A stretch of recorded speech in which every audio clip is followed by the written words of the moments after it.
Assalamu alaikum. Welcome to my channel. So we continue our exercise 2.5. तो हम अब division of polynomial के मतलब पढ़ते हैं। डिवीजन ऑफ पॉलिनॉमियल हमारे पास रिवर्स प्रोसेस है मल्टीप्लिकेशन का, यानी हमारे पास अगर मल्टीप्लिकेशन होती है तो उस साइड पे अगर उसका ऑपोजिट हो तो वो डिवीजन कहलाएगा। जिस तरह लेफ्ट हैंड साइड पे अगर प्लस साइन होता है तो राइट हैंड साइड पे जाके वो नेगेटिव हो जाता है। इसी तरह जब वो लेफ्ट हैंड साइड पे मल्टीप्लिकेशन होती है तो राइट हैंड साइड पे वो जो हमारे पास डिजिट होता है वो वहाँ पे जाके हमारे पास डिवाइड हो जाता है। अब इसी तरह एग्जांपल 6 में देख लेते हैं। एग्जांपल 6 में अच्छी तरह एक्सप्लेन है कि हमारे पास अब दो नंबर्स गिवन है। हमें पता है कि बाय के बाद यानी सेकंड नंबर को हम फर्स्ट पे लिखेंगे और डिवाइड का साइन बीच में, क्योंकि डिवाइड हमें शुरू में गिवन है कि डिवाइड करना है। और इसके बाद फर्स्ट वैल्यू को लिखेंगे यानी -8x² डिवाइडेड बाय -4x। तो हमारे पास अब -4x से डिवाइड होने का मतलब है कि हम -4x को डिवाइड की फॉर्म में कर दें, यानी 1/-4x। तो ये हमारे पास डिवाइड की फॉर्म आ जाती है, यानी बटे की फॉर्म, उर्दू में बटे की फॉर्म। तो हम इसको आगे देखते हैं, मल्टीप्लाई 1 डिवाइडेड बाय -4x। तो अब हम क्या करेंगे, हमारे पास हमें पता है कि 4 1 द 4 और 4 2 द 8, यहाँ तो इतनी कटिंग हो गई। इसके बाद माइनस माइनस आपस में साइन कट हो जाते हैं, ऑपोजिट साइन का आंसर हमारे पास माइनस आ जाता है, और अगर सेम साइन हो तो वो प्लस में चेंज हो जाते हैं, और यहाँ पे हम कह सकते हैं कि कट कर दिए, या आप ये भी लिख सकते हैं कि प्लस हो गया। इसके बाद हमारे पास x² डिवाइडेड बाई x। अब इसको किस तरह करेंगे, x² का तो आंसर हमें पता है k² है। -1 हमारे पास कैसे आया है, x को अगर हम ऊपर जाके लिखें यानी दोबारा x की वैल्यू को उस ऊपर वाली साइड पे लेके जाएं तो वो x की पावर -1 हो जाती है, यानी इन्वर्स वैल्यू। यही बात उसने ऊपर बताई है कि मल्टीप्लिकेशन प्रोसेस का रिवर्स है। तो यहाँ पे भी हमने जब उसको रिवर्स फॉर्म में लिखा यानी 1/-4x, तो इसका अगर हम दोबारा ऊपर की साइड पे लेके जाएं तो वो हो जाएगा -4x की होल पावर -1। तो हमारे पास यहाँ पे x की पावर -1 ऊपर जाके हो गई, और इसके बाद हम लगाएंगे अपना एक्सपोनेंट लॉ, जिसके मतलब है कि हम x को एक टाइम लिखेंगे और इसके बाद उसकी पावर्स को ऐड कर देंगे, यानी 2 - 1। देन 2 - 1 इक्वल टू 1, और हमारे पास 2x आ गया। अब एग्जाम्पल 7 में गिवन है कि हमारे पास डिवाइड करवाएं x3 - 2x + 4 को बाय x + 2। तो हम इसको सेकंड मेथड से करते हैं। सेकंड मेथड हमारे पास है कि हम एक अंडर रूट लेंगे, इसके अंदर हम लिख देंगे फर्स्ट टर्म को यानी x3 - 2x + 4 को, और बाय लिख देंगे x + 2 को। जैसे अगर हमने 5 डिवाइडेड बाय 2 का फ्रैक्शन लेना होता तो हम 5 को अंदर लिख देते थे और 2 को बाहर। अब हम सबसे पहले मल्टीप्लाई करवाएंगे x + 2 को। ये आगे मैंने डिटेल से क्वेश्चंस पे समझाया हुआ है कि डिवीजन कैसे हो रही है, मैं आपको यहाँ पे भी समझा देती हूँ। x + 2 को अब हमने ऐसी वैल्यू से मल्टीप्लाई करना है कि हमारे पास जो अंदर वैल्यू हमने रखी हुई है x3, और आगे जो भी वैल्यू है x3 रखी हुई है, उस वो वैल्यू आ जाए। तो वो वैल्यू लाने के लिए हम क्या करेंगे, x + 2 को मल्टीप्लाई कराएंगे x² से, जो आप देखें हमारे पास अंडर रूट के ऊपर लिखा हुआ x², तो हमने वहाँ पे लिख दिया, और x² से मल्टीप्लाई कराएंगे तो x³ हो जाएगा और 2x² आ जाएगा। तो हमने वही वैल्यू नीचे लिख दी अपनी स्टेटमेंट के सेकेंड वाली, और उसके नीचे हमने लिखकर उसके ऑपोजिट साइन चेंज कर दिए। यहाँ पे हमने साइन चेंज करके कटिंग कर ली, यानी x3 - x3 हमारे पास 0 हो गया, और हमारे पास +0 x² कैसे आया, हमारे पास वैल्यू आप देखें x3 - 2x + 4 था, तो यहाँ पे x² की टर्म मिसिंग थी। अगर मल्टीप्लिकेशन में x² की टर्म आती है तो हम किधर लिखेंगे, हम इसलिए पहले ही अरेंज करके उसको लिख देते हैं +0 x²। तो वैल्यू का मतलब वही होगा कि हमारे पास x² एग्जिस्ट नहीं करता, बट वहाँ पे लिखने का मकसद ये होगा कि अगर x² की वैल्यू आती है तो हम उसके नीचे लिख सकें और अरेंजमेंट हमारी वही रहे। इसके बाद हम x² की वैल्यू को नीचे लिख देंगे। अब हमारे पास आ गया -2x², ऊपर से हम एक और वैल्यू नीचे उतार लेंगे -2x। अब इसको हम लाने के लिए -2x² को लाने के लिए x + 2 को मल्टीप्लाई करेंगे -2x से, तो हमारे पास -2x² आ जाएगा, और इसके बाद -4x। तो हम इसके साइन चेंज कर देंगे और देन कटिंग हो जाएगी, 2x² से कट गया यानी 0, और इसके बाद हम -2x -4x तो चेंज हो गया +4x में, तो -2x + 4x = 2x, और हम 2x लाने के लिए मल्टीप्लाई करेंगे +2 से। साथ साथ ऊपर हम लिख भी जा रहे हैं अपने अंडर रूट के हमारी वैल्यूज़ को। इसके बाद 2x - 2x कट हो गया, साइन चेंज होके, और 4 भी -4 से कट हो गया, तो 0 आ गया। अगर हमारा रिमाइंडर जो नीचे 0 आया, हमारा रिमाइंडर 0 हो तो हम कह सकते हैं कि एग्जैक्टली डिविजिबल है। अब हम अपने डिवीजन के क्वेश्चन करते हैं। डिवीजन के क्वेश्चन में अब हमारे पास गिवन है कि हमें सिंप्लीफाई करना है x² + x - 6 को डिवाइड करवाना है x - 2 से। तो हम क्या करेंगे, इस टर्म को उठा के अपने स्क्वायर रूट के अंदर लिख लेंगे x² + x - 6, और इसके बाद इसके बाहर हम ये वाली वैल्यू लिखेंगे। जो हमारे पास लेफ्ट पे वैल्यू होती है वो अंदर आती है, और जो राइट हैंड साइड पे होती है वो बाहर आती है। तो x - 2 इधर आ गया। इसके बाद अब हम डिवाइड करवाएंगे x - 2। अब हमारे पास यहाँ पे किस वैल्यू में है, हम अगर ये लाना चाहते हैं या ये लाना चाहते हैं तो देख लेते हैं। अगर हम इसको x से मल्टीप्लाई करवाएं, फॉर एग्जाम्पल x - 2 को अगर x से मल्टीप्लाई करवाएं, तो हमारे पास क्या आता है x², और यहाँ पे करवाएं तो -2x। तो हमारे पास एक x² की भी वैल्यू आ जाती है और 2x भी आ जाता है। तो हम यहाँ पे इसको x² ला सकते हैं, किसके थ्रू, x के। तो हम यहाँ x लिख देते हैं, और यहाँ पे आ गया x², और इधर -2x। अब साइन यहाँ पे चेंज हो जाएंगे जो साथ हैं। आप एग्जाम्पल नंबर 7 समझ सकते हैं।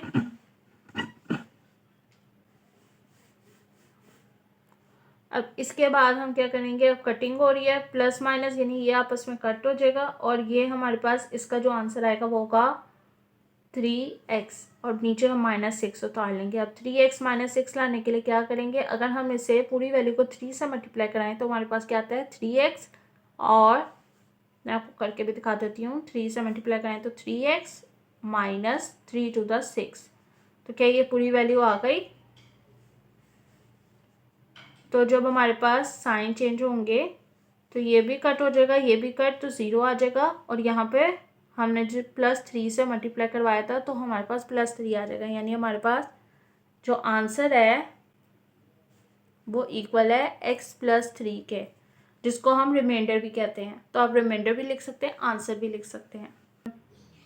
अब हम लेफ्ट हैंड साइड को अंदर लिख लेंगे x³ - 19x - 30, और यहाँ x + 3। अब x + 3 को किस वैल्यू से मल्टीप्लाई करेंगे, x³ आ जाए, तो x² से करेंगे तो हमारे पास x³ आ जाएगा।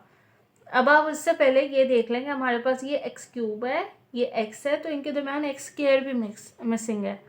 तो हम इसको एक दफ़ा अगेन लिखते हैं, ये आपको समझाने के लिए लिखा है। इसके बाद अगेन आप लिखें यहाँ पे x³ के साथ x² की वैल्यू अगर मौजूद नहीं है तो उसकी जगह 0 लिखते हैं, +0x², ताकि अगर x² की वैल्यू आए तो वो उसके नीचे आ जाए, अरेंजमेंट ख़राब ना हो। तो -19x - 30। अब इसके बाद x + 3 से मल्टीप्लाई कराएंगे x² को, तो हमारे पास आ जाएगा x + 3x²। x² से किया तो x³ आ गया, और इसको 3x² आ गया।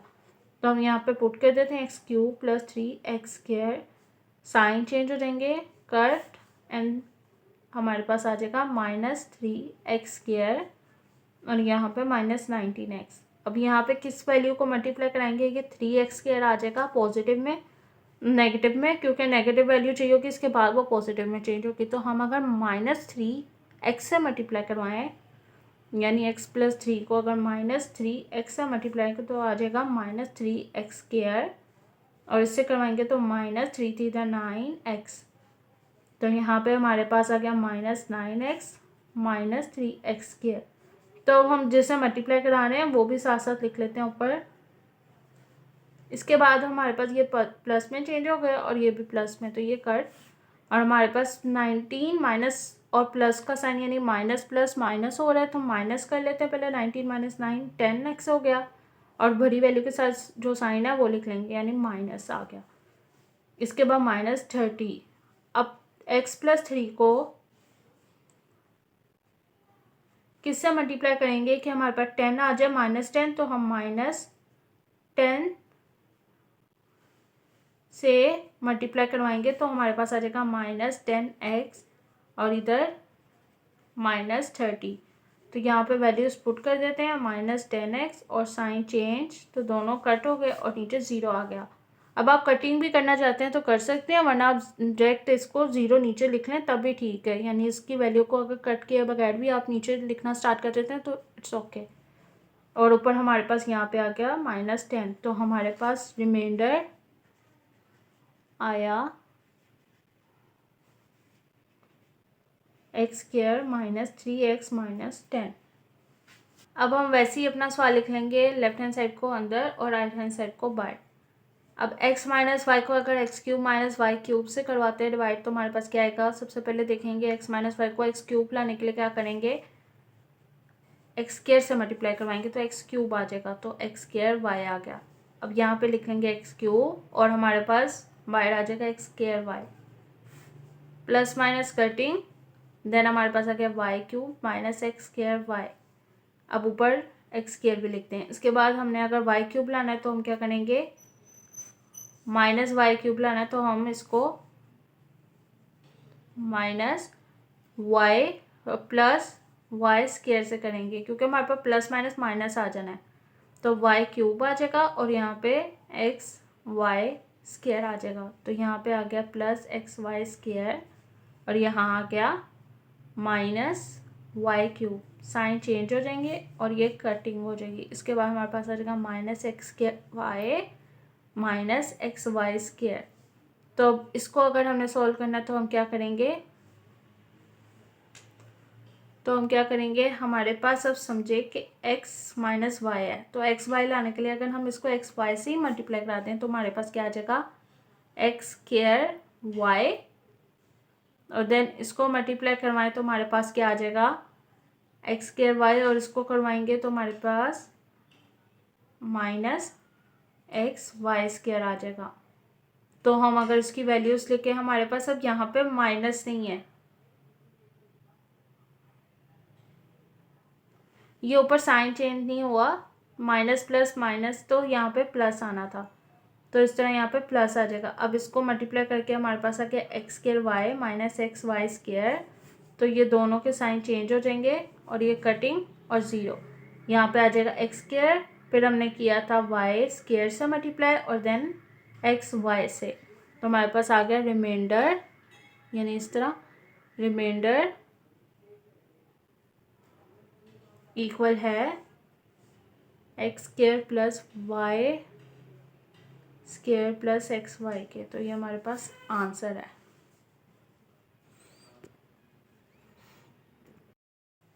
अब नेक्स्ट वैल्यू हमें गिवन है x3 + x² - 14x, left hand side को अंदर रख लिया और राइट हैंड साइड को बाहर रख लिया, x + 2। तो अब x³ लाने के लिए क्या करेंगे, इसको पहले हम मल्टीप्लाई करवाएंगे, x + 2 को x² से, तो हमारे पास आ जाएगा x² x होगा तो x³ + 2x²। तो हम यहाँ वैल्यूज़ लिख लेते हैं कि x² से करवाया है तो x³ आया + 2x² आया है।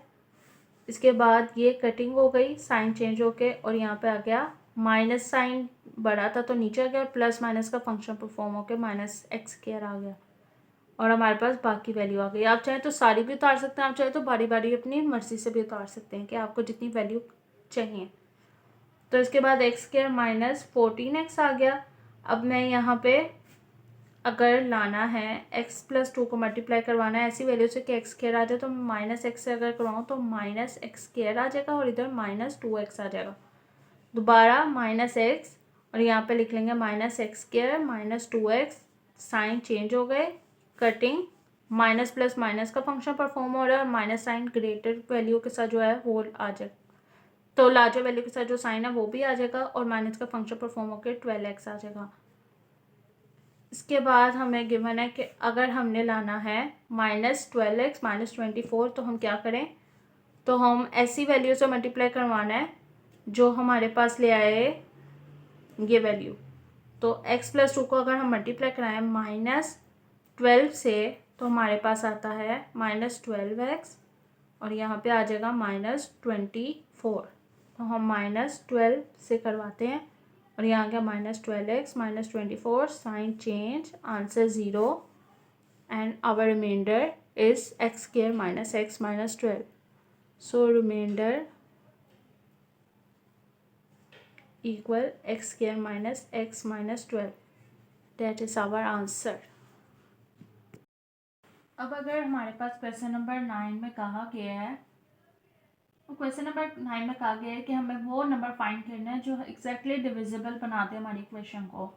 तो सबसे पहले हम अपनी इक्वेशन को डिवाइड करते हैं, जो गिवन है हमारे पास चीज़ें, पहले उसको सॉल्व करते हैं। जैसे 4x3 minus 10x square plus 12x plus 6 और डिवाइड किस पे करने के लिए कहा गया था हमें 2x प्लस 1। तो अब इसको डिवीजन करते हैं।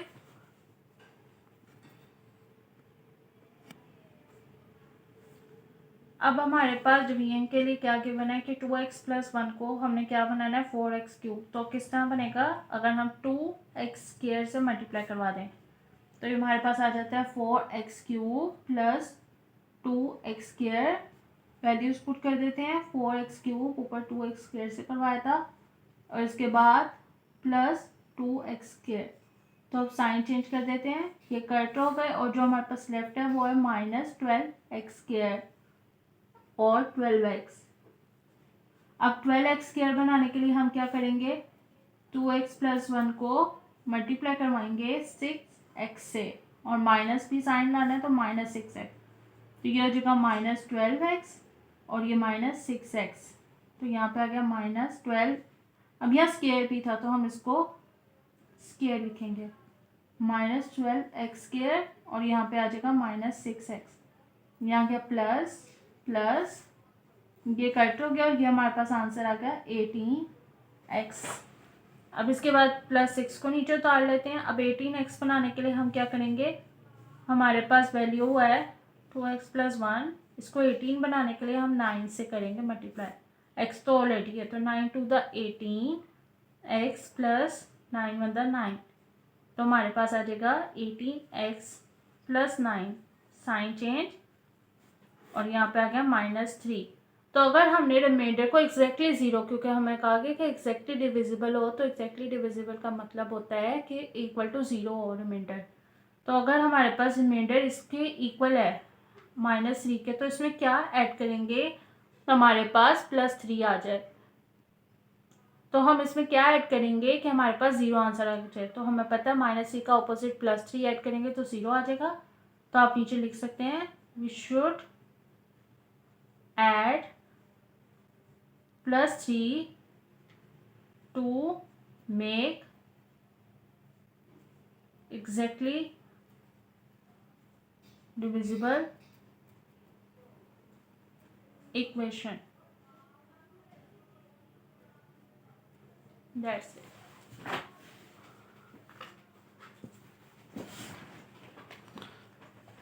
ये हमारे पास वर्क था। We should add +3 to make exactly divisible equation.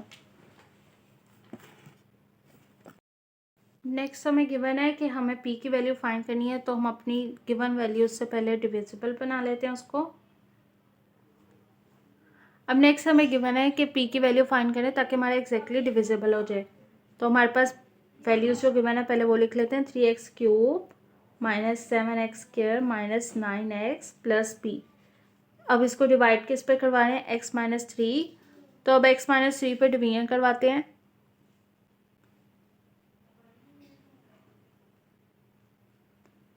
x -3 किससे मल्टीप्लाई होगा कि 3x क्यूब आ जाए, तो ये हमारे पास मल्टीप्लाई होगा x स्क्वायर से, तो x क्यूब हो जाएगा और 3x स्क्वायर। तो 3x क्यूब आ गया -3 थी 9 और x स्क्वायर आ गया। पुट कर लेते हैं -9x स्क्वायर और इधर 3x क्यूब, 3x स्क्वायर से मल्टीप्लाई करवाया था, plus minus sign change cutting और देन हमारे पास लेफ्ट आ गया। अब हमारे पास यहाँ पर माइनस का फंक्शन परफॉर्म हो रहा है तो 2x स्क्वायर आ गया और प्लस माइनस, तो हमारे पास जो कैपिटल जो लार्जेस्ट वैल्यू है उसके साथ जो साइन है वो आएगा, तो प्लस साइन है तो इधर प्लस आएगा। इसके बाद -9x को उतार लेते हैं, दोबारा डिवीजन करवाते हैं कि हमारे पास आ जाए 2x क्यू है। तो 2x से करवाएंगे तो हमारे पास आ जाएगा 2x स्क्वायर माइनस 6x। तो यहाँ पे आ गया -6x और यहाँ आ गया +2x स्क्वायर और ऊपर 3x स्क्वायर के साथ +2x भी लिखते हैं। इसके बाद साइन चेंज हुए और हमारे पास आ गया -3x और यहाँ पे +p। अब -3x को अगर हमने लाना तो क्या करेंगे, x - 3 को मल्टीप्लाई करवाएंगे -3 से, तो हमारे पास आ जाएगा -3x और +9। तो यहाँ पे आ जाएगा -3x प्लस, अब यहाँ पे कुछ भी नहीं है, p है तो हम यहाँ पे +9 लिखते हैं।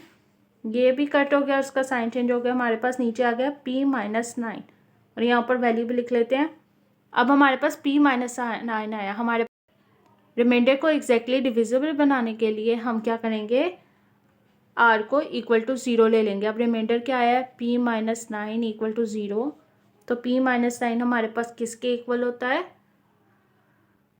तो p - 9 में से -9 को उस साइड पे लेके जाएंगे तो 0 + 9 इक्वल टू 9। तो हमारे पास अगर 9 को p की जगह लिखते हैं तो ये एग्जैक्टली डिविजिबल हो जाएगा और आंसर 0 आएगा रिमाइंडर का। तो ये हमारा क्वेश्चन नंबर 10 था।